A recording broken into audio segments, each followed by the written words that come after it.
وعلیکم السلام ورحمۃ اللہ وبرکاتہ۔ اللہ رب العالمین خیر وافق میں رکھے۔ سوال بڑا ہی اہم ہے، وہ یہ کہ آسٹریلیا میں ایک بھائی رہتا ہے، اس نے نماز پڑھائی، پہلی رکعت میں ناس، دوسری رکعت میں سورہ فلق کی تلاوت کی، تو لوگوں نے اعتراض کرنا شروع کر دیا اور کہا کہ یہ درست نہیں ہے۔ حقیقت یہ ہے کہ یہ بالکل جائز اور درست اور صحیح ہے۔ چنانچہ اس سلسلے میں حنفی عالم نے بھی اس بات کا ذکر کیا ہے۔ چنانچہ ابو الحسن السندی شرح النسائی جلد نمبر 3 صفحہ نمبر 226 پر ذکر کرتے ہیں، مقتضاہ عدم لزوم الترتیب بین السور فی القراءہ۔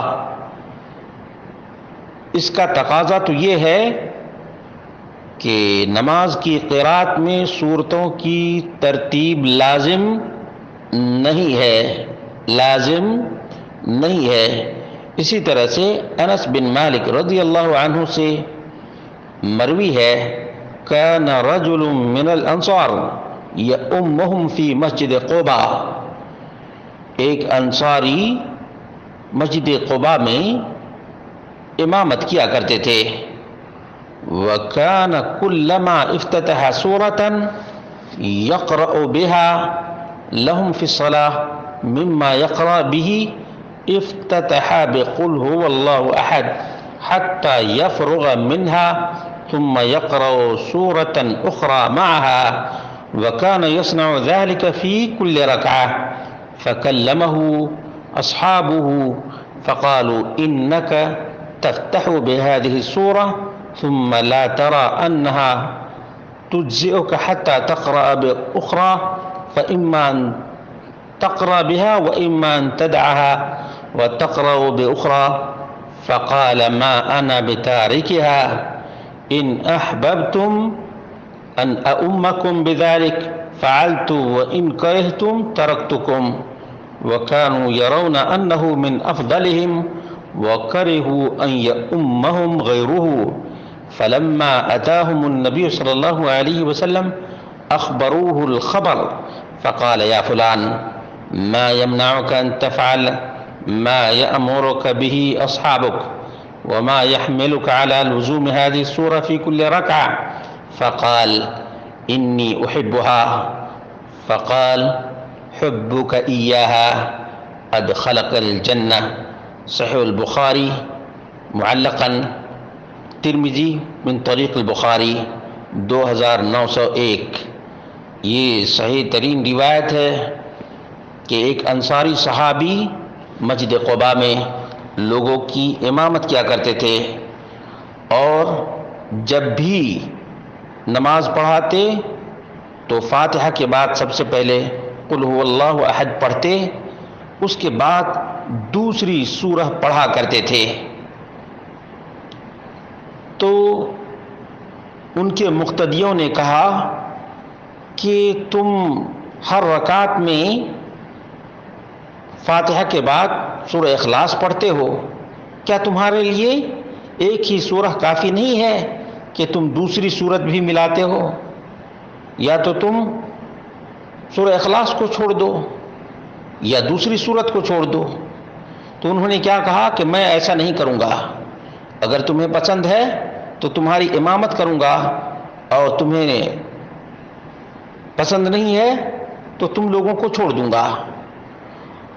اور ان لوگوں نے اپنے درمیان سب سے افضل ان کو پایا، اور ان لوگوں نے اس صحابی کے علاوہ کسی اور کی امامت کو پسند نہیں کیا۔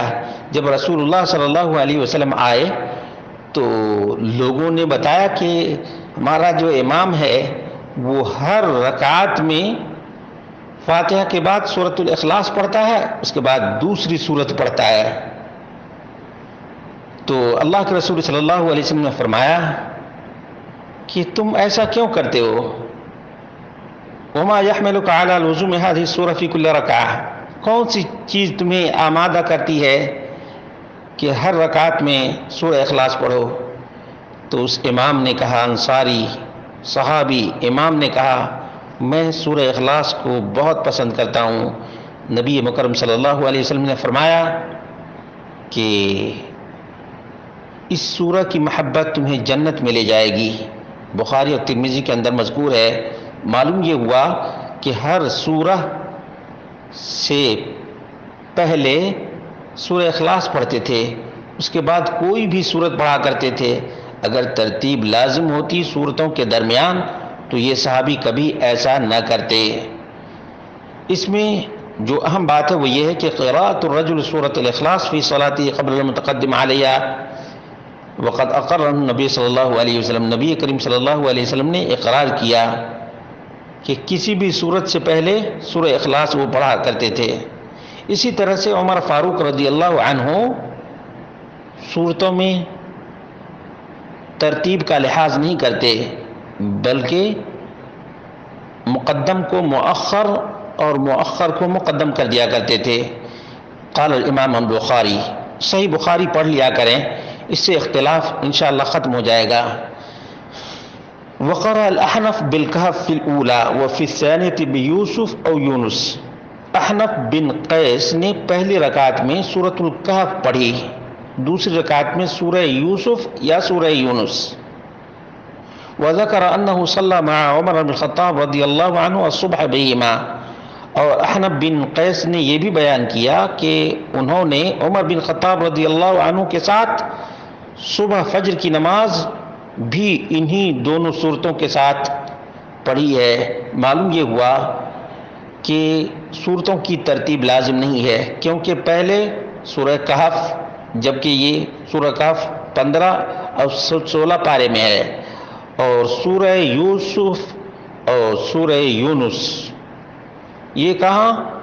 سورہ یوسف 12ویں اور 13ویں پارے میں، اور سورہ یونس 11ویں پارے میں ہے۔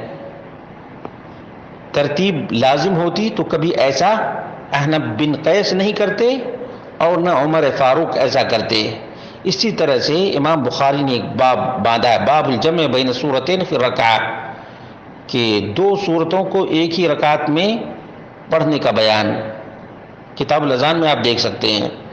حذیفہ بن یمان سے مروی ہے، صلیت مع النبی صلی اللہ علیہ وسلم ذات لیلۃ فافتتح بالبقرہ، اللہ کے رسول صلی اللہ علیہ وسلم کے ساتھ میں نے ایک رات نماز پڑھی تو آپ نے سورۃ البقرہ کی ابتدا کی۔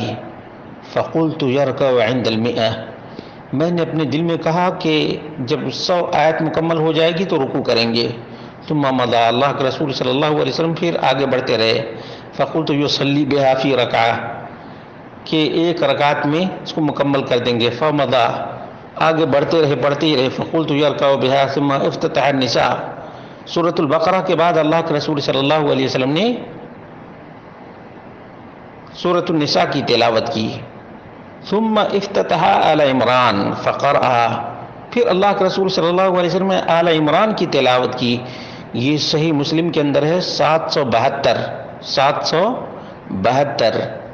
اب آپ دیکھ لیجئے جو ترتیب ہے صورتوں کی، پہلے سورۃ الفاتحہ ہے، اس کے بعد سورۃ البقرہ ہے، اس کے بعد سورہ آل عمران ہے، اور اس کے بعد نساء ہے۔ لیکن اللہ کے رسول صلی اللہ علیہ وسلم نے پہلے سورۃ البقرہ، اس کے بعد سورہ نساء، اور اس کے بعد سورہ آل عمران۔ اگر ترتیب لازم ہوتی تو اللہ کے رسول صلی اللہ علیہ وسلم ایسا کبھی نہیں کرتے، کیونکہ ترتیب کے اعتبار سے سورۃ البقرہ کے بعد آل عمران ہے اور اس کے بعد سورہ نساء ہے۔